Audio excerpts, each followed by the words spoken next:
বিধায়ক অখিল গগৈক চিনি নাপায় এজন ব্যক্তি হয়। এই ব্যক্তিজন আপোনালোকে চাওক, এওঁ কাৰ্বি আলঙৰ সিন্ডিকেট মাষ্টাৰ। অখিল গগৈ কোন হয় মই নাজানো। অখিল গগৈ মইতো চিনি নাপোৱা নাই আজিলৈকে। আৰু এই ব্যক্তিগৰাকীয়ে সংবাদ মাধ্যমৰ সন্মুখত বক্তব্য ৰাখিছে যে তেওঁ অখিল গগৈক চিনি নাপায়। অখিল গগৈ হাৰিব নে জিকিব অখিল গগৈয়ে নিজেই নাজানে। আৰু সেই অখিল গগৈয়ে এই ব্যক্তিগৰাকীক সমালোচনা কৰি একো লাভ নাই। অখিল গগৈতো কি এবাৰ হাৰিব নে জিকিব তেওঁ নিজে নাজানে আৰু মোৰ কি সমালোচনা কৰিব লাগে। কেইদিনমানৰ পূৰ্বে অখিল গগৈ ডাঙৰীয়াই কাৰ্বি আলঙলৈ গৈছিল। কাৰ্বি আলঙৰ এখন বিশাল জনসভাত অংশগ্ৰহণ কৰি হিমন্ত বিশ্ব শৰ্মাৰ লগতে তুলিয়াম ৰহাঙকো 2026ত অসমৰ ৰাইজে বিদায় দিব লাগিব, কাৰ্বি আলং ৰাইজে বিদায় দিব লাগিব, এইদৰে মন্তব্য কৰিছিল। তুলিয়াম ৰহাঙকো একেখন হিমন্ত বিশ্ব শৰ্মাৰ কাষতে থকা চকী এখনত হয়নে নাই বান্ধি লোৱা হ'ব। আৰু অসমৰ সব মানুহবিলাকে কাৰ্বি, ডিমাচা, কুকি সব মানুহবিলাকে এনেকে ধৰি ব্ৰহ্মপুত্ৰলৈ এনেকে তুলিয়াম। আৰু তাৰ পিছতে সংবাদ মাধ্যমৰ সন্মুখত হোৱা এক সাক্ষাৎকাৰত তুলিয়াম ৰহাঙে অখিল গগৈ ডাঙৰীয়াক চিনি নাপাওঁ বুলি ইতিকিংমূলক বক্তব্য দিছে। তুলিয়াম ৰহাঙৰ এই বক্তব্যৰ পিছতেই সংবাদ মাধ্যমৰ কমেণ্ট বক্সত অসমৰ জনতাই প্ৰতিক্ৰিয়া ব্যক্ত কৰিছে।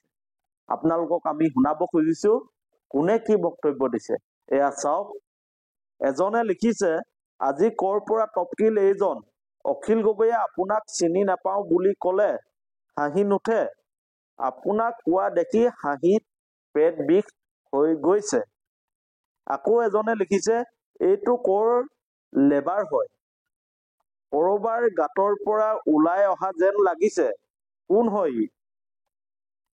এইদৰে এতিয়া নিউজ চেনেলৰ তলত কমেণ্ট কৰা হৈছে, এইটোক আজিহে দেখিছো মই। আকৌ এজনে কমেণ্ট কৰিছে। আকৌ আন এজনে দিছে, যিদিনাই বিজেপি শেষ সেইদিনাই চিনি পাই যাবি অখিল বাপেৰক। আকৌ এজনে লিখিছে, চকু চিপা কাণ থিয়, এই পুৰুষৰ লক্ষণ বেয়া, মই নহয় কিছু মানুহে কয়। এইদৰে এতিয়া প্ৰতিক্ৰিয়া দিয়া দেখিবলৈ পোৱা গৈছে। তোৰ নিচিনা অলগদ্ধ হিমন্ত চাকৰে তাই কেনেকৈ চিনি পাবি। আকৌ আন এজনে লিখিছে, অখিল গগৈ অসম বিধানসভাৰ সন্মানীয় শিৱসাগৰ বিধানসভা সমষ্টিৰ বিধায়ক, অসম বিধানসভাৰ ভিতৰত মজিয়াত সদায় জনতাৰ প্ৰশ্ন উত্থাপন কৰি আহিছে, যত সাহস সকলৰ চকু কুটা দাঁতৰ হুল হৈ পৰে যে সেইজন অখিল গগৈ। আপুনি কোন হয়? কাৰোবাৰ তৈল্যমদন কৰি সহজ সৰল নিজৰ জাতীয় মানুহৰ বিপক্ষে নিজৰ স্বাৰ্থ পূৰণ কৰা এজন কাৰ্বি আলঙৰ জিলা নেতা নহয় জানো? এইদৰে এতিয়া প্ৰতিক্ৰিয়াবোৰ দেখিবলৈ পোৱা গৈছে। অখিল গগৈক চিনি নাপাওঁ বুলি কোৱাৰ লগে লগে ৰাইজৰ খুব ছচিয়েল মিডিয়া দেখিবলৈ পোৱা গৈছে। আপোনালোকক আমি কোনে কি কমেণ্ট কৰি আছে আমি স্ক্ৰীনত দেখাই আছো, চাওক। স্ক্ৰীনত আপোনালোকে কমেণ্টসমূহ পঢ়ক। আকৌ এজনে লিখিছে, তুমি কেনেকৈ অখিল গগৈক চিনিবা? তুমি কেৱল চিনিবা কাৰ্বি আলঙৰ কয়লা, অবৈধভাৱে কয়লা কেনেকৈ ৰেড হোল মাইনিং কৰি বিক্ৰী কৰিব পাৰা সেইটো জানা। এইদৰে এতিয়া অখিল গগৈৰ বিৰুদ্ধে অখিল গগৈক চিনি নাপাওঁ বুলি কোৱাৰ লগে লগে ৰাইজে প্ৰতিক্ৰিয়া ব্যক্ত কৰিছে। আপোনালোকক আমি পঢ়ি আছো, চাওক কেনেকৈ ৰাইজে ক্ষোভ প্ৰকাশ কৰিছে। আৰু আপোনালোকে জানে যে তুলিয়াম ৰহাং যি পূৰ্বতে কংগ্ৰেছত আছিল আৰু বৰ্তমান হিমন্ত বিশ্ব শৰ্মাৰ লগত থাকি তেওঁ বিজেপি চামচাগিৰি কৰি আছে। হিমন্ত বিশ্ব শৰ্মা ডাঙৰীয়া চামচাগিৰি কৰি আছে। আৰু ৰাইজে অভিযোগ কৰিছে যে তেওঁ কয়লা সিন্ডিকেটৰ লগত জড়িত। আৰু কাৰ্বি আলঙৰ উন্নয়নৰ কাৰণে যিজন ব্যক্তিয়ে আজিলৈকে একো কৰিব পৰা নাই, কেৱল নিজৰ উন্নয়নৰ কথাবোৰ তেওঁ চিন্তা কৰে, সেই ব্যক্তিজনে অখিল গগৈক চিনি নাপায়। আৰু অখিল গগৈ কোন এতিয়া ৰাইজে কৈছে। আপোনালোকক আমি যিহেতু দেখাই আছো স্ক্ৰীনত, আপোনালোকে চাওক যে ৰাইজে কিদৰে কমেণ্ট কৰিছে, ৰাইজে কিদৰে প্ৰতিক্ৰিয়া ব্যক্ত কৰিছে। ৰাইজৰ খুব যি অখিল গগৈয়ে বিধানসভাত শক্তিশালীৰ ওপৰত মাত নাপে, জনতাৰ প্ৰশ্নবোৰ শক্তিশালীৰ ওপৰত উপস্থাপন কৰে, সেই অখিল গগৈক এজন হিমন্ত বিশ্ব শৰ্মা চাঞ্চাগিৰি কৰি থকা মানুহে চিনি নাপাওঁ বুলি সংবাদ মাধ্যমত প্ৰতিক্ৰিয়া ব্যক্ত কৰিছে ইতিকিমূলকভাৱে। আৰু সেই ব্যক্তিজনে কৈছে অখিল গগৈয়ে হাৰিব নে জিকিব নিজেই নাজানে। তেওঁ চিনি নাপায়। এফালে আকৌ কৈছে তেওঁ যে বিধায়ক হৈ আছে, তেওঁ 26ত জিকিব নে হাৰিব নিজেই নাজানে। মানে এই যে দুমুখীয়া চৰিত্ৰ, এদিন কংগ্ৰেছ কৰিব, এদিন বিজেপি কৰিব, আৰু ৰাইজৰ টকাবোৰ লুণ্ঠন কৰিব, এনেকুৱা ব্যক্তিবোৰক ৰাইজে চিনিছে। আৰু সেইবাবে ৰাইজে প্ৰতিক্ৰিয়া ব্যক্ত কৰি এটাৰ পিছত আন এটা কমেণ্ট কৰি আছে। আকৌ এজনে লিখিছে, কোনোবাই অখিল গগৈক ভাল পাব পাৰে আৰু কোনোবাই বেয়া পাব পাৰে, কিন্তু অখিল গগৈক অসমৰ প্ৰত্যেক স্তৰৰ ৰাইজে বহু ভালদৰে চিনি পায়। আপুনি পুৱা আৰম্ভণিৰ পৰা নিশা নিদ্ৰা দেৱী কোলাত যোৱালৈকে যাক জব কৰি থাকে, হিমন্তই তেওঁক বহু ভালদৰে চিনি পায়। কাৰ্বি আলঙৰ পাহাৰ কয়লা ধ্বংস কৰি দালাল কৰাৰ বাহিৰে আপুনি পৃথিৱীত একোকে চিনি নোপোৱাটো একেবাৰে সাধাৰণ কথা।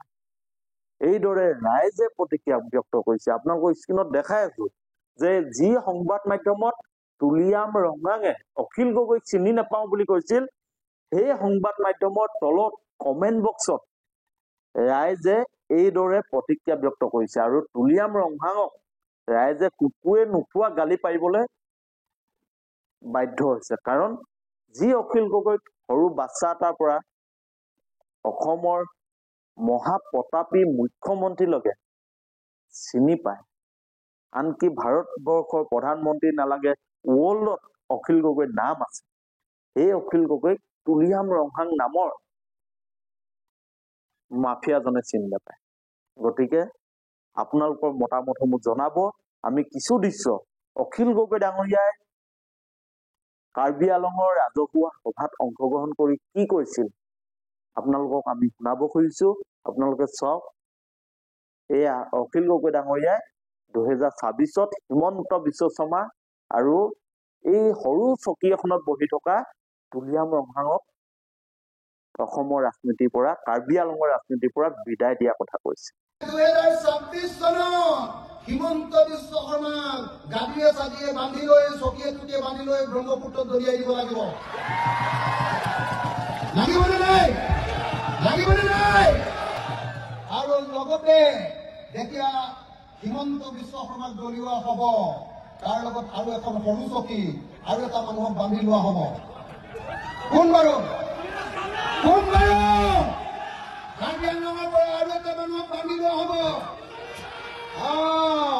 তুলিৰাম ৰঙাঙকো একেখন হিমন্ত বিশ্ব শৰ্মাৰ কাষতে থকা চকী এখনত, হয়নে নাই, বান্ধি লোৱা হ'ব। আৰু অসমৰ চব মানুহবিলাকে কাৰ্বি, ডিমাচা, কুকি চব মানুহবিলাকে এনেকে ধৰি ব্ৰহ্মপুত্ৰলৈ এনেকে দলিয়াই। আৰু তাৰ পিছতে তুলিয়াম ৰঙাঙে অখিল গগৈক চিনি নাপাওঁ বুলি ক'লে। আৰু চিনি নাপাওঁ বুলি কোৱাৰ লগে লগে অসমৰ ৰাইজ ক্ষোভত ভাগি আহিছে। আৰু বহু মন্তব্য আছে, আপোনালোকে পঢ়ক, আমি স্ক্ৰীণত দেখাই আছো। আৰু আপোনালোকৰ মতামতসমূহ আমাৰ কমেণ্ট বক্সত আহি আপোনালোকে জনাওক। ধন্যবাদ।